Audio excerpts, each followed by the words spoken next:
ما فعلتم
Welcome to Weekend News. In this edition, President Julius Madame joins other mourners to bid farewell to Reverend Margaret Brandon.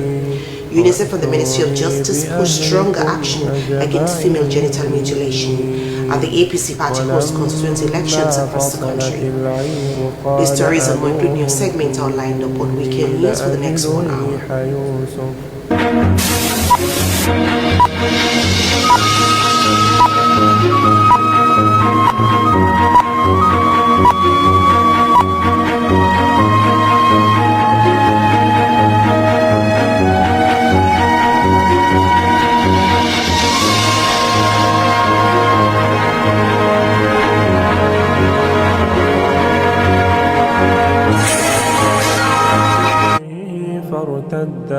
First on the news tonight, the government of Sierra Leone, through the Justice Sector Coordinating Office and the Office of the Attorney General and Minister of Justice with support of the United Nations Fund for Children, has concluded a high-level national consultation on female genital mutilation. The session brought together security sector and legal practitioners to strengthen enforcement, close policy gaps, and advance legal protection for women and girls. Emmanuel Williams reports.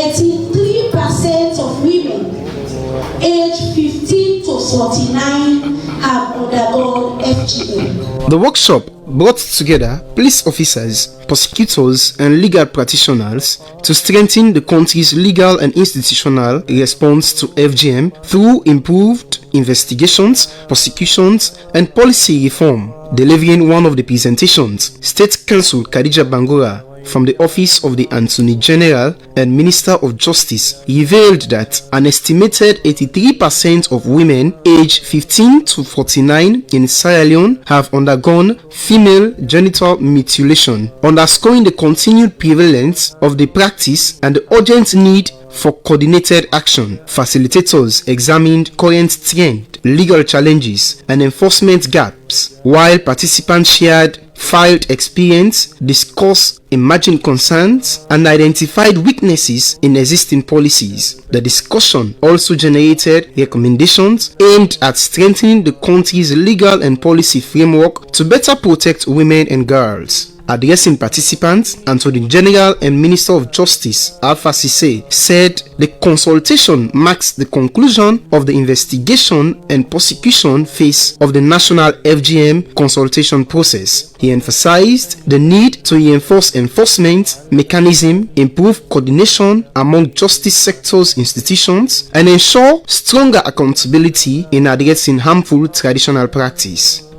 This meeting is particularly significant because it marks the conclusion of the investigation and prosecution phase of the National Consultation on Female Genital Mutilation, FGM. Of specific note, the Sierra Leone Police, especially our investigators, to prosecutors and State Council, to Ministry of Gender and Children's Affairs, to members of the Fourth Estate, to our facilitators, the rapporteurs, and our development partners. Your openness, your professionalism, and commitment have enriched this process. We value all your contributions and will make sure that these contributions inform our policy and legal position going forward. And so on that note, the workshop concluded with the presentation of key findings and recommendations, setting the stage for a national validation process expected to shape future legal and policy reforms. The consultation is expected to strengthen Sierra Leone's response to female genital mutilation by enhancing legal protection, improving institutional coordination, and advancing efforts to safeguard the rights and well-being of women and girls across the country. For BECE News, Emmanuel Williams reporting. تأتيهم غاشية من عذاب الله أو تأتيهم الساعة بغتة وهم لا يشعرون قل هذه سبيلي أدعو. The Executive Director of the National Public Procurement, the Board District Student Alliance, BODOSA, has launched its third edition of the Free Summer School Program in Bo City under the theme Empowering Young Minds to Education for a Better Tomorrow. The initiative is to provide the academic support during the school break and improve learning outcome for pupils. To declare the grand opening ceremony of the BOSA third edition Free Summer School Program 2026 officially open. The Bo District Student Alliance BODSA has officially launched the third edition of its Free Summer School Program, reaffirming its commitment to improving access to quality education for children in Bo District. Speaking at the launch, BODSA President Tamba Gayinga said the initiative was established to promote academic excellence and equip young people with the knowledge and skills needed for a brighter future. Keynote speaker, Engineer Joshua Kamanda, called for stronger collaboration among teachers, parents, donors, and the wider community to support education and encourage regular school attendance. Director of Human Capital Development at the Presidential Delivery Unit, Namisa Krama, commended BODSA for sustaining the program and announced support of 5,000 loans toward the provision of raincoats to help pupils attend classes during the rainy season. This Free Summer School Program, it rains. It's during the rainy season. So what happens is some of the teachers were telling us, because we had a meeting with them, that they didn't have raincoats. You see, that's why I was actually contributing to raincoats. They also didn't have enough money for transportation. So we have tried to address that this year.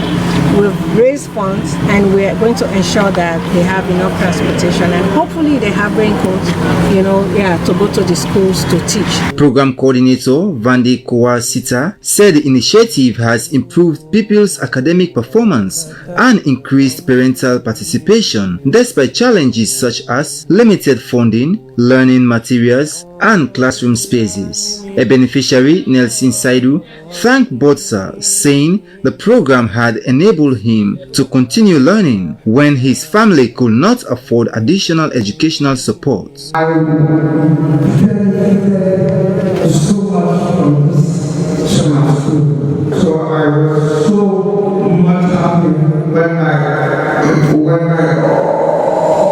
uncle told me about this BODSA, so I was happy to join this program, and also now I am happy to see this kind of program. The launch ended with renowned calls for stronger partnerships and sustained investment to expand access to quality education for children across Bo District. SLBC News, Abdul Mansari reporting.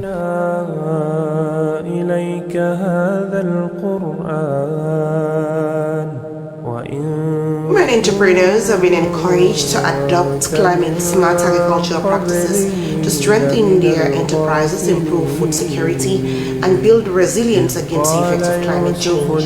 The call was made during the 7th literacy session of the Women's Economic Advancement and Literacy Training Hub, World Trust Sierra Leone, held under the theme Sustainable Agricultural Practices and Building a Climate Resilience Mindset within Micro, Small and Medium Business Owners. The session brought together about 180 business women from 9 communities in the Western Urban Area and featured presentations by the Ministry of Agriculture and the Small and Medium Enterprises Development Agency on sustainable farming, climate change preparedness, and business growth. Chief Executive Officer and founder of Women's Economic Advancement and Literacy Training Hub, Aladura Ahmed, said the initiative was designed to empower business women through entrepreneurship training, financial literacy, and sustainable livelihood programs. She added that integrating climate-smart agriculture into business development will help women reduce production costs, improve food security, and increase their incomes. We have many of these women who are vegetable sellers. So if you're learning how to save your money, if you're learning how to be disciplined in your business, then it is also very important for you at this point in time to learn how to grow your own vegetables instead of buying them out. So in line with all of the business and trade practices, we believe that agricultural practices also play a significant role in their lives. Agricultural seeds were also distributed to participants to encourage subsistence farming and create additional income opportunities in support of the government's Feed Salon initiative. Beneficiaries welcomed the training, describing it as timely and practical. They said the knowledge gained will improve the management of their businesses, strengthening their savings culture, and help them apply climate-smart farming practices to increase their incomes and support their families. Wealth Trust is a high-impact non-profitable organization designed to drive large-scale financial literacy training and formalization pathways for women entrepreneurs in Sierra Leone. SLBC News are in Freetown. Christian Akamara reporting.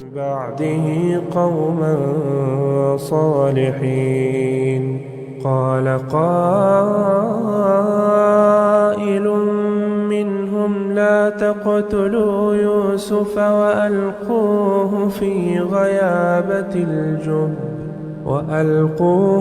غيابة الجب يلتقطه بعض السيارة إن كنتم فاعلين قالوا يا أبانا ما لك لا تأمنا على يوسف وإنا له لناصحون أرسله معنا غدا. Let's look at politics. We're in the main opposition. All People's Congress Party has held its constituency elections across the country. The constituency elections are part of the party's electoral process, leading to the district and national delegate conference later this year. The elections is being conducted by the Internal Elections Management Committee of the All People's Congress Party.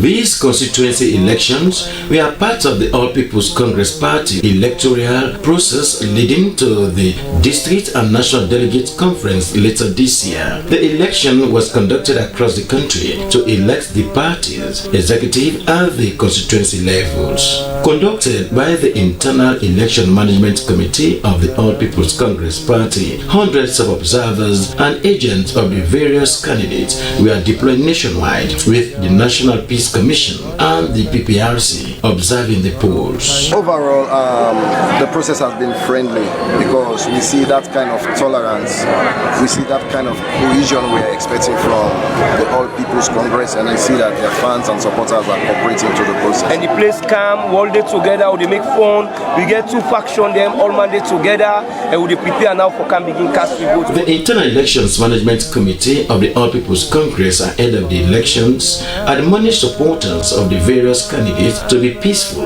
and law-abiding. The police stations were manned by the police to ensure a peaceful outcome of the process. Ibrahim Samra.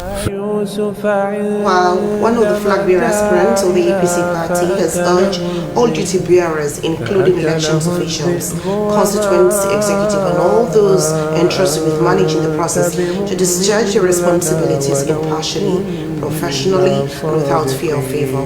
Dr. Ibrahim Bangura said the legitimacy of the outcome would depend on the integrity of the process. Leader of the DIB movement made this call during the party's constituent elections on Saturday. I think so far things will go well. The process will go on across the country. I get reports there from every region and every district. I pray that this will continue, make people get past this phase. Good for make we continue for the get the elections here as planned. For enable we forget the National Delegate Conference soon. I'm part of the process and we get people the way they run across the country. I wish them well. I wish the entire party well, and I hope we never get any problem. People will comply with the rule set and the outcome will be good. We do a lot for enhanced unity, peace and development in Sierra Leone. But it was difficult to get development without peace and unity. Now I could emphasize, we ensure we get a united party, united country, and we will able to help we for settle on how we want to develop this country.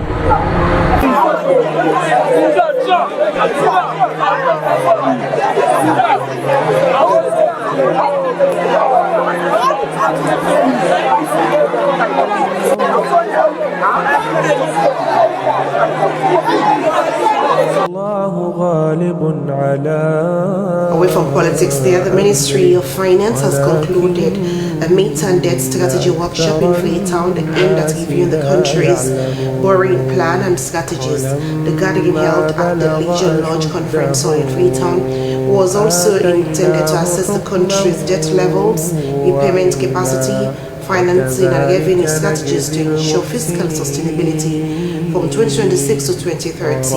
Yusuf Musiri's reports. The workshop brought together participants from Budget Advocacy Network, National Revenue Authority, financial development partners, and other key stakeholders. The engagement was part of government's commitments to debt management, accountability, and transparency in public financial management. Participants reviewed current debt indicators, risk, and the impact of global economic conditions on domestic borrowing. Discussions also focused on aligning the debt strategy with national development priorities. The Deputy Director of Public Debt Management Division at the Ministry of Finance, Santigi Charles Conte, said the focus of the workshop was to assess the country's debt management sustainability strength. He said the assessment was necessary to national development. Well, it is useful because when you don't manage your public debt very well, the debt service that you pay, the obligation that you pay, could crowd out spending in critical sectors, for instance, education, health, even to construct road. The money you should have used to spend to build roads, bring in water, support girl child to go to school, you use that to pay debt service. It's about bringing the cost and risk on the portfolio lower, at a level that will not crowd out spending in other critical sectors in the economy. The director reiterated that the debt strategic analysis showed that Sierra Leone's debt was sustainable and the country's capacity to carry debt has improved. In terms of DSC, we are at a high risk of debt distress, but our debt is sustainable. That's the most important thing. And also our capacity to carry debt, because the DSC was anchored on whether we have a low, medium, or high capacity of carry debt. Okay, that capacity to carry debt has improved. So by the next cycle, when we do the next DSA, and we use the mortgage debt carrying capacity, which will now lift the threshold. I think our debt will now move from high risk of debt distress to. The National Coordinator, Budget Advocacy Network, BAN, Abubakar Kamara, called for a directive and productive public service deliveries and urged governments to be accountable and transparent in public debt management.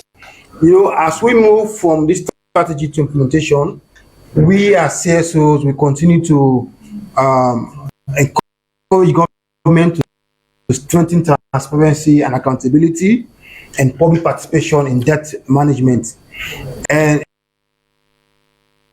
this will include, of course, the timely publication of debt information, the regular reporting of debt performance, and associated risks that are aligned to the various debt instruments. As the workshop wrapped up, the Ministry of Finance noted that the outcomes of the workshop will inform the updated midterm debt management strategy to be presented to Cabinet and Parliament to show government commitment to maintaining macroeconomic stability and ensuring that borrowed funds are used efficiently for projects that deliver tangible benefits to citizens. Ministries, departments and agencies present pledge continued support for technical capacity building and for reforms that promote own source revenue mobilization, debt accountability, transparency and sustainability. SLBC News in Freetown, Yusuf Mosiri Suma reporting.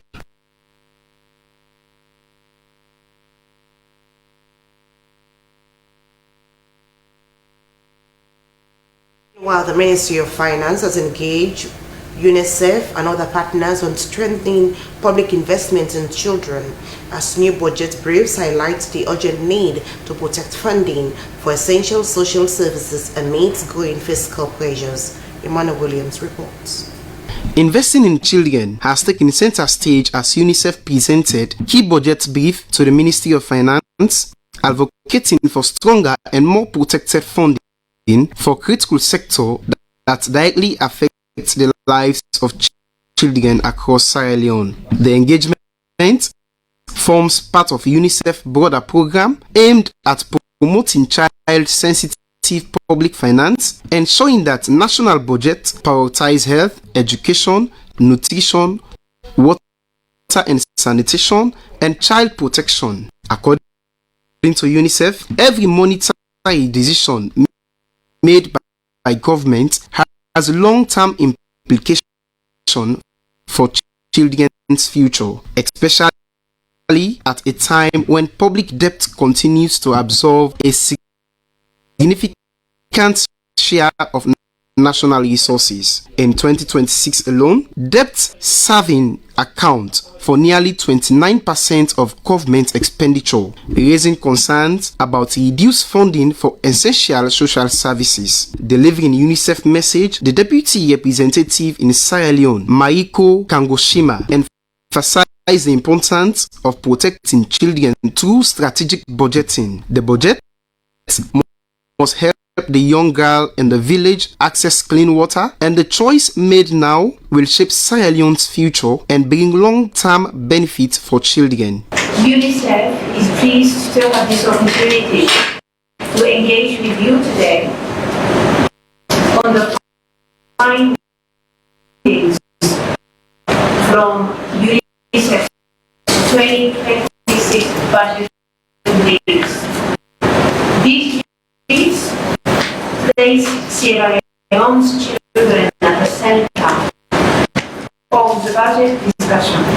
UNICEF further warned that without deliberate safeguards, economic adjustment could lead to reduced funding and weaken service delivery in key sectors affecting children. UNICEF is therefore urging government to prioritize efficiency and improve revenue generation instead of cutting essential services that are sensitive to children welfare. UNICEF highlighted the key areas including the need to increase funding for child protection, which currently stands at an estimated 16 loans per child annually, and strengthening investment in primary health care and nutrition, noting that health spending remains below the regional target of 15%.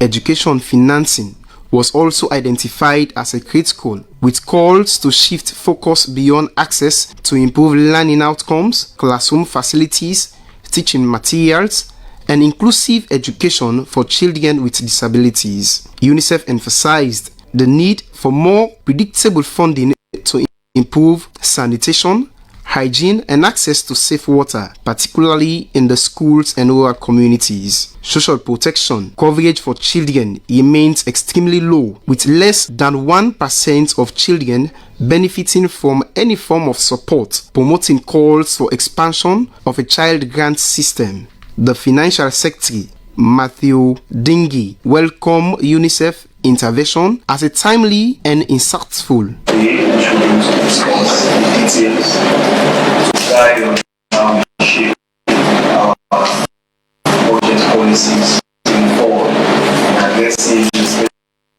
issues that affect children. The engagement also featured presentations highlighting economic realities, including raising fuel price and the fact that nearly 50% of Sierra Leoneans live below $3 a day, underscoring the need for stronger social support system. Stakeholders concluded that a shared commitment to ensure that the 2027 national budget reflects increased, protected, and efficiently managed investment in children, recognizing that such investments are key to national development. For LCBC News, Emmanuel Williams reporting.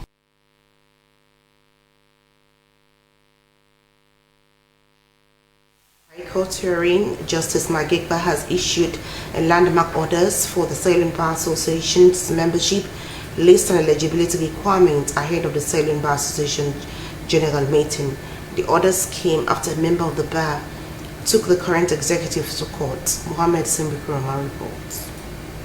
Among the key orders, the court directed current executive members, led by Tuma Adama Jabi, was to publish by the 29th July 2026 the list of fully paid up members who have paid their registration, subscription and conference fees, making them eligible to participate in the annual general meeting. The court further ruled that voter registration and eligibility must be verified solely through bank payment slips showing payments made by the deadline of the 29th May 2026.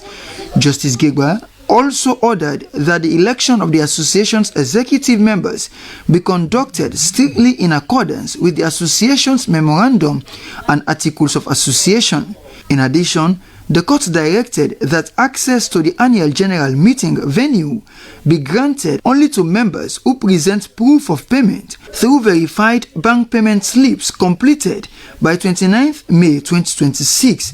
Finally, the court ordered the defendants to provide the applicants and members of the association with the audited financial statements and bank statements covering the period from 1st May 2024 to 1st June 2026 by 30th July 2026.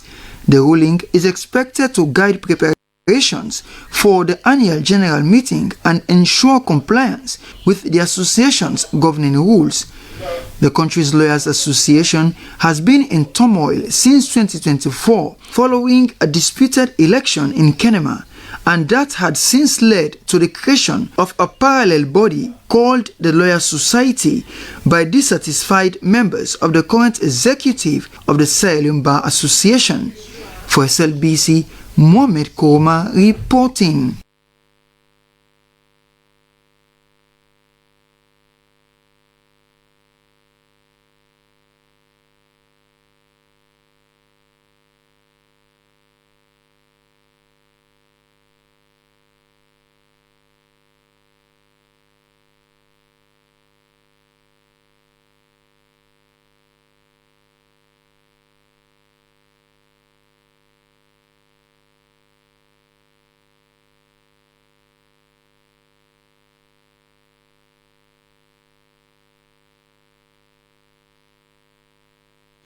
The Executive Director of the National Public Procurement Authority has called for a review of procurement education in line with the country's evolving public procurement system.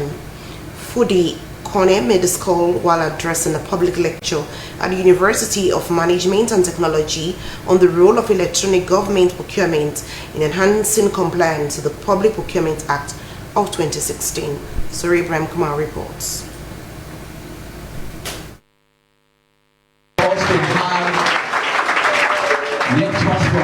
The School of Public Administration at the University of Management and Technology played host to the Chief Executive Officer and Head of the National Public Procurement Authority, Fudi Kone, for a public lecture on the theme Enhancing Entity Compliance with the Public Procurement Act, the Role of Electronic Government Procurement. Addressing students and faculty, Mr. Kone himself, an alumnus of UNIMTech, highlighted the importance of public procurement in promoting transparency, accountability, and value for money in the management of public resources. He examined the essence of procurement, the challenges facing the sector, the benefits of effective procurement practices, and the growing importance of electronic government procurement in improving efficiency and strengthening compliance with the Public Procurement Act 2016. Electronic government procurement system integrates procurement planning, supplier registration, tender publication, electronic bid submission, evaluation, contract award, contract management, payment tracking, and procurement reporting within one platform. You sit on your computer, the system is able to deliver all of what you have been doing manually. Mr. Kone also challenged the leadership of the School of Public Administration to review its procurement curriculum so that it reflects current trends and prepares graduates for the changing demands of the profession. The Dean of the School of Public Administration, Ozina Tukuruma, commended the NPP Chief Executive Officer for returning to his alma mater to share his professional experience with students. She described the lecture as a demonstration of his commitment to higher education and said the engagement supports the faculty's vision of connecting classroom learning with practical experience. As Sierra Leone continues to strengthen transparency, accountability, and efficiency in public procurement, this discussion will provide valuable insights into the role of technology in improving compliance and governance. Students who attended the lecture praised the initiative, describing it as highly educative and relevant to their academic and professional developments. Okay, this is a very wonderful lecture from our CEO, which I learned a lot. But first thing, what I learned when he talked about we should not use procurement in the wrongful way, because we take a look at the current procurement activities going on, it's not well. So teaching us the rightful way, how to use procurement in order for it not to affect our future use. That the people around us, to make it not to affect our future use, it is very, very thoughtful and insightful to us. Procurement is a practical and cause. You doing the theoretical side of it, it is good, but again, if you put it in the practice, I think it will help your horizon. So I am pleading for us to have more opportunities, for us to have more institutions that are coming in for public lecture. The public lecture forms part of the university's continuing efforts to expose students to experienced practitioners and contemporary issues shaping governance and public sector management in Sierra Leone. Soy Kamara, SLBC News, Freetown.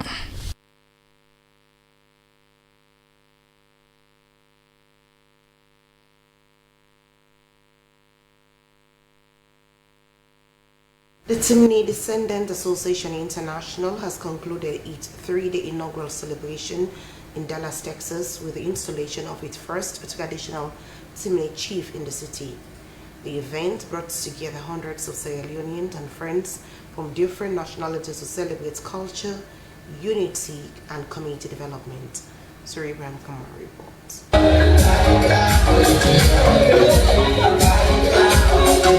The 3-day celebration began with a meet and greet session welcoming members who had traveled from across the United States as well as delegates from Canada, Europe for the landmark occasion. The chairman of the Tarakom Descendants Association International, Ahmed Kanu, popularly known as Chief Kande Bali, administered the oath of office to the newly installed chief. I, Almami Bangura Katenke. I, Idris Farika Bangura Palmami Katenke.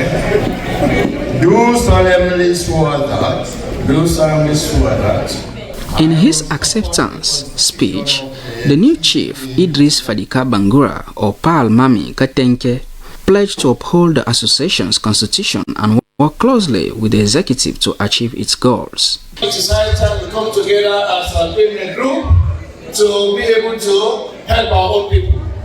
So this fundraising, whatever it give us, is a blessing because it is going towards developing much needed help back home in Sierra Leone.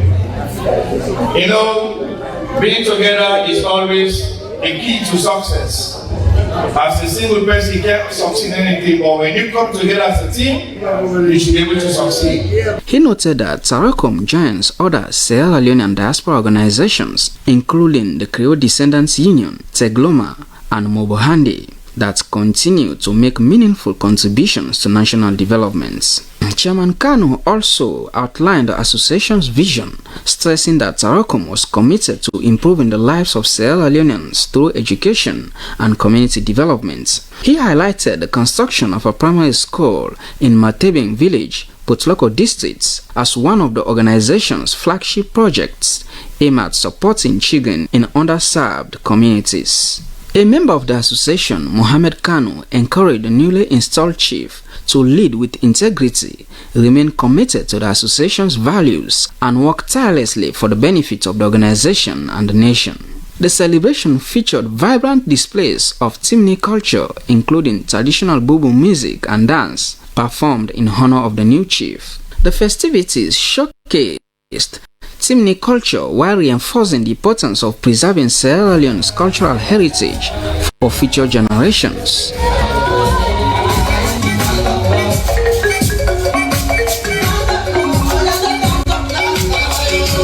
Zoe Kamara, SLBZ News, Freetown.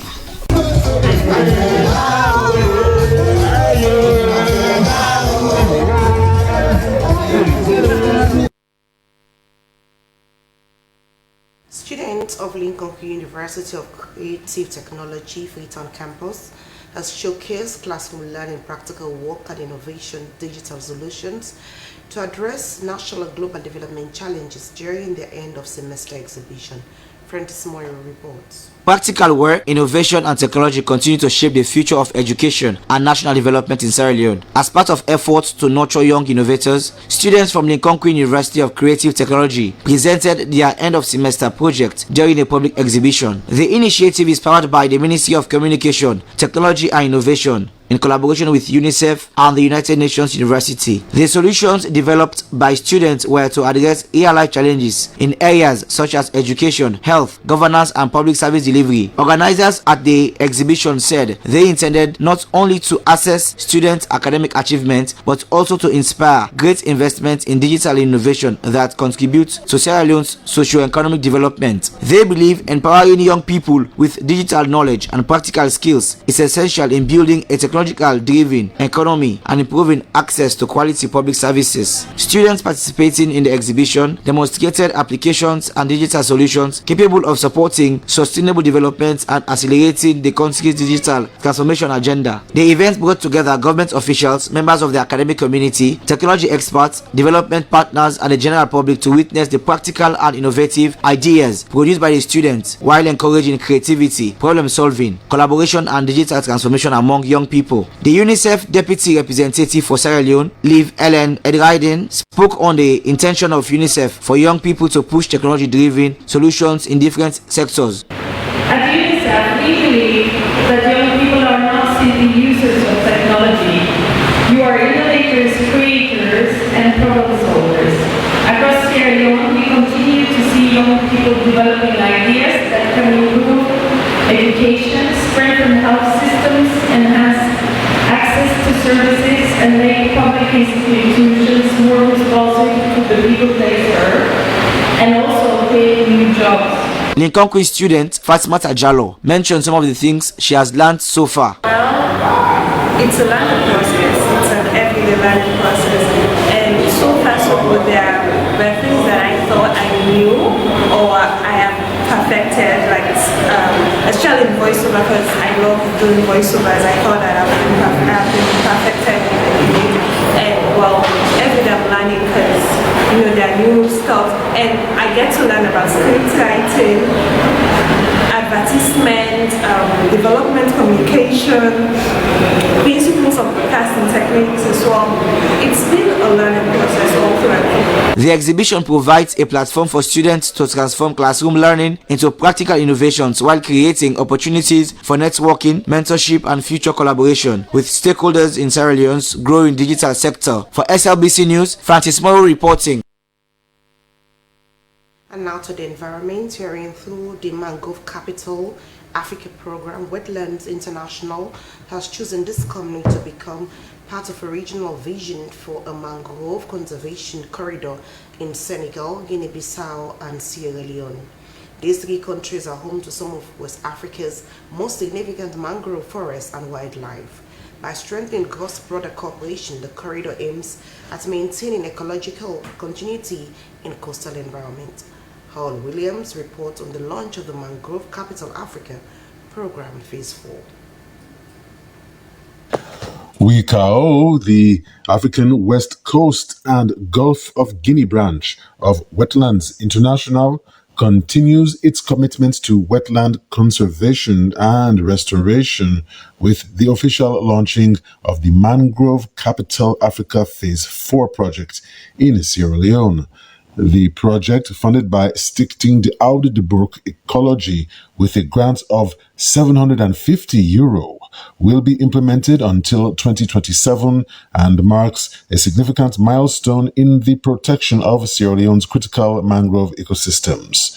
The event attracted various representatives from the Ministry of Environment and other MDAs, development partners, civil society organizations, academia, donor agencies, and community representatives to witness the launching done by the National Protected Area Authority Director Sheikh Ahmed Tunis. This project is officially and realistically launched. Thank you very much.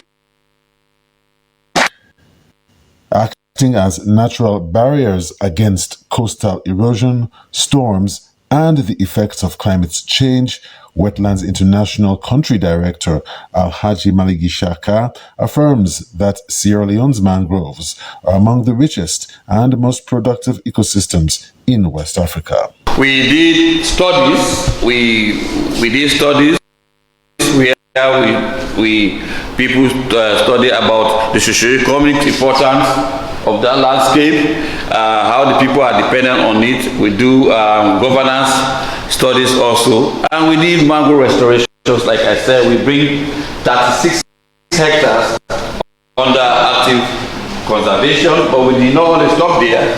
We also look at other potential areas for mangrove restorations. Sierra Leone's mangroves are home to exceptional biodiversity, serve as nurseries for shellfish, and store significant amounts of carbon and provide a livelihood for thousands of families who depend on coastal activities. However, this ecosystem is currently under severe pressure from urban expansion and deforestation. The mangroves know no borders ecological corridor approach is now in Sierra Leone for this country's benefit and Senegal and Guinea-Bissau.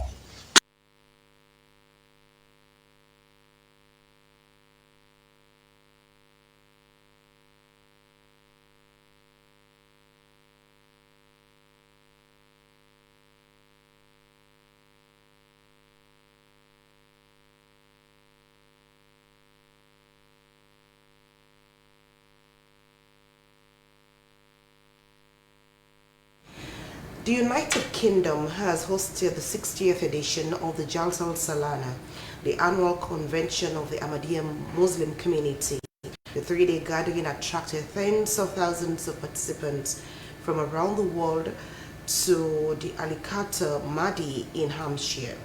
The convention focused on strengthening faith, promoting peace, and encouraging service to humanity. Our own Francis Bernard is in the UK. Nara Takbir! Nara Takbir!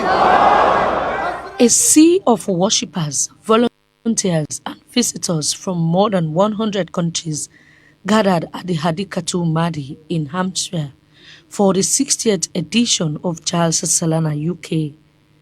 Recognized as one of the largest annual Muslim conventions in the United Kingdom, the event brought together people of different cultures and nationalities under one common purpose to strengthen their faith, foster unity, and promote peace. Throughout the 3-day convention, participants engage in congregational prayers, religious lectures, exhibitions, and discussions centered on moral values, family life, education, and humanitarian service. Delivering the keynote address, the worldwide head of the Ahmadiyya Muslim community, Hazrat Mirza Mazu Ahmad, reminded participants that lasting peace begins with a sincere relationship with God and respect for fellow human beings. He urged world leaders to pursue justice over conflict and encouraged members of society to reject hatred, intolerance, and discrimination.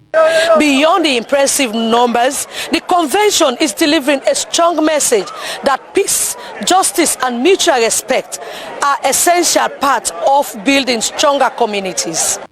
The convention also celebrated 6 decades of Jalsa Salana in the United Kingdom, highlighting the remarkable contribution of thousands of volunteers who managed accommodation, transport, catering, health services, sanitation, and security throughout the event. A major highlight of this year's convention was the special address to women. Hazrat Mirza Mazu Ahmad encouraged women to strengthen their faith through regular prayers and righteousness while maintaining high moral standards in every aspect of life. He emphasized that women play an essential role in raising children with strong moral values, honesty, and compassion. The Caliph also encouraged women to pursue education and use their knowledge and skills to contribute positively to society. Addressing modern challenges, he urged women to use social media and technology responsibly, avoiding harmful influences while promoting truth, kindness, and the peaceful teachings of Islam.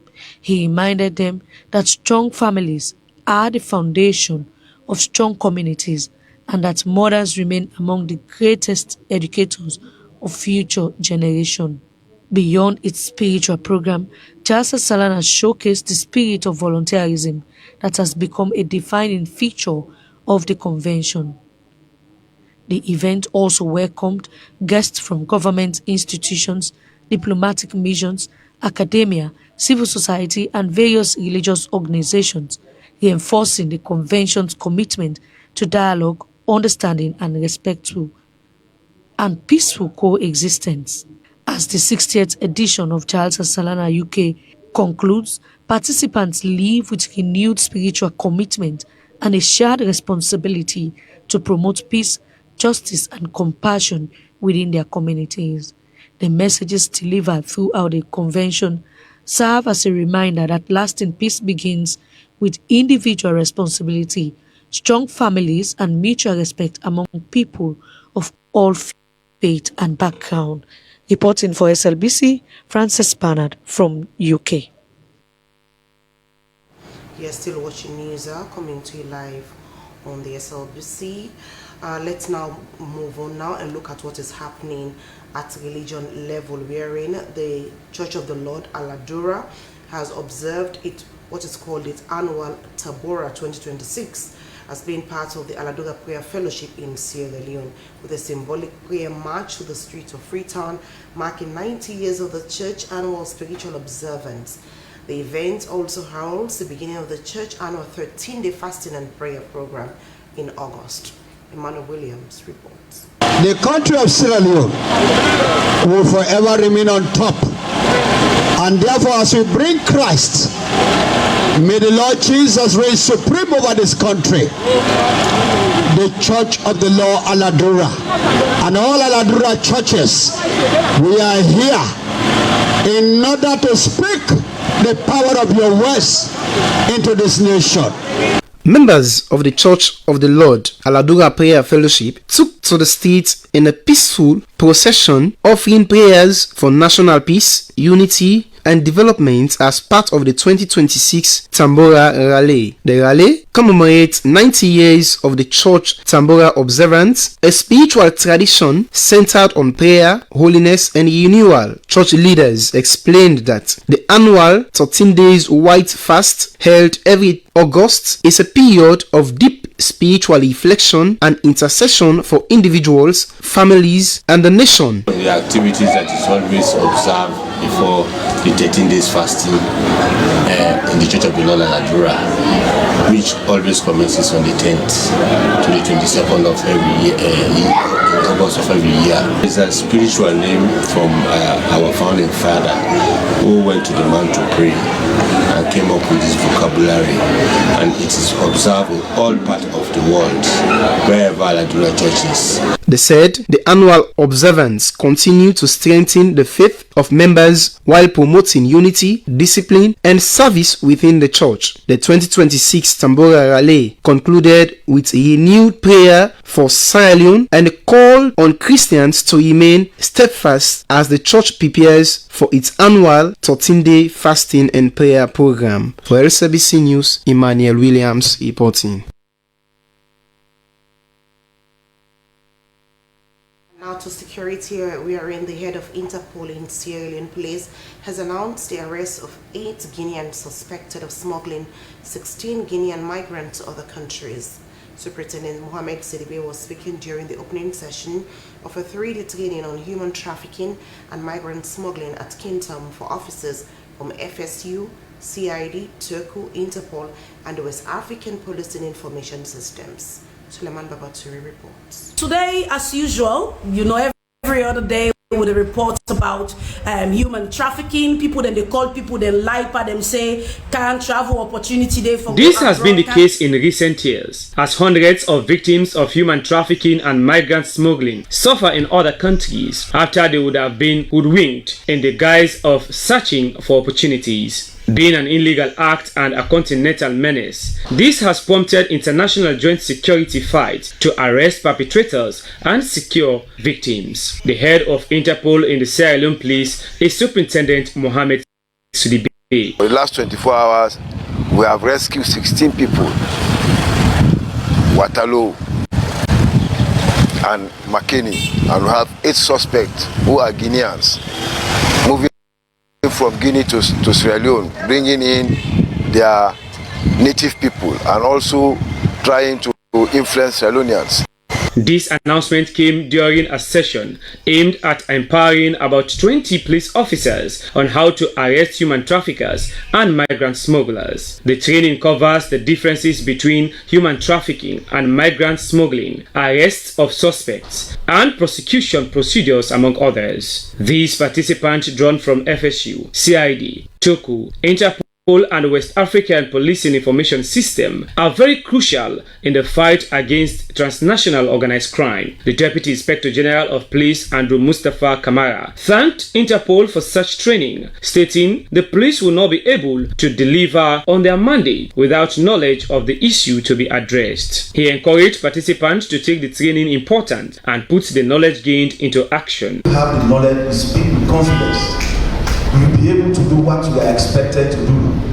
But if there is knowledge gap, there is bound to be always problem. So, you have to make the best use of this opportunity that has been accorded you.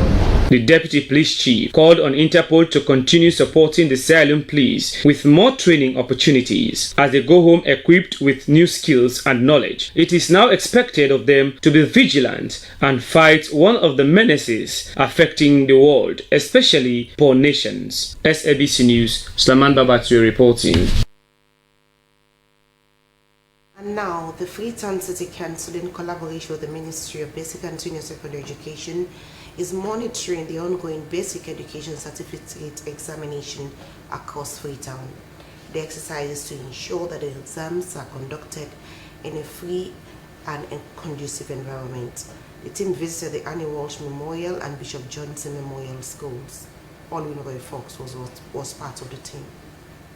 The monitoring team from the Freetown City Council visited the Annie Walsh Memorial School and Bishop Johnson Memorial School to assess the conduct of the ongoing Basic Education Certificate examination. The exercise, carried out in collaboration with the Ministry of Basic and Senior Secondary Education, focused on evaluating the overall management of the examinations, including the punctuality of candidates and examination personnel, the availability of invigilators, and the general environment under which candidates are writing their papers. During the visit, officials also observed classroom conditions, seating arrangements, and the level of discipline maintained at the examination centers to ensure that the examination process remains credible and orderly. Special Assistant to the Chief Administrator of the Freetown City Council, Arthur Kwesi John, said the monitoring exercise forms part of the Council's commitment to supporting quality education and safeguarding the integrity of public examinations. Well, for the schools we visited, I can see that they were a bit more organized than previous years. Only thing I'll not mention the school's name, but we have one or two classes that visibility was poor. And we have another school that the sitting accommodation was a bit cramped up. So they should make more effort in letting the children spread out. Because when they camp up, that will give rise to spying and all these things. Center supervisors at the schools welcomed the monitoring exercise, describing it as timely and encouraging. They said the examinations have so far been conducted peacefully, with candidates demonstrating commitment despite a few logistical challenges. So far so good, the atmosphere has been calm. We have no problems yet. The kids are all ready and the exams has just started. We have not got yet any challenges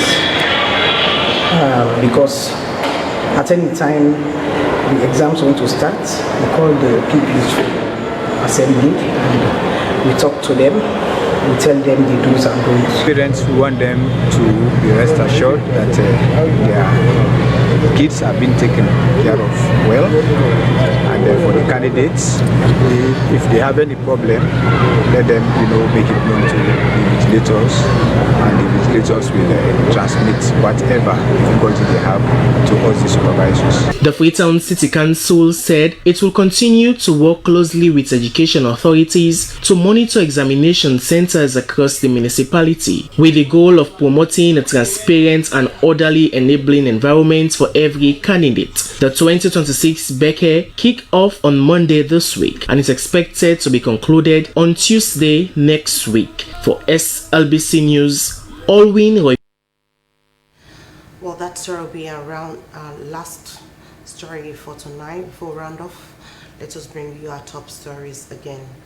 Present be accompanied by the First Lady, has joined family, friends, and well-wishers at the funeral of Reverend Prophetess Margaret Nabi Brandon. The government of Sierra Leone, through the Public Justice Sector Coordinating Office and the Office of the Attorney General and Minister of Justice, with support of UNICEF, has concluded a national consultation on female genital mutilation aimed at strengthening the country's legal response to the practice. At the main opposition, All People's Congress Party has held its constituency elections across the country.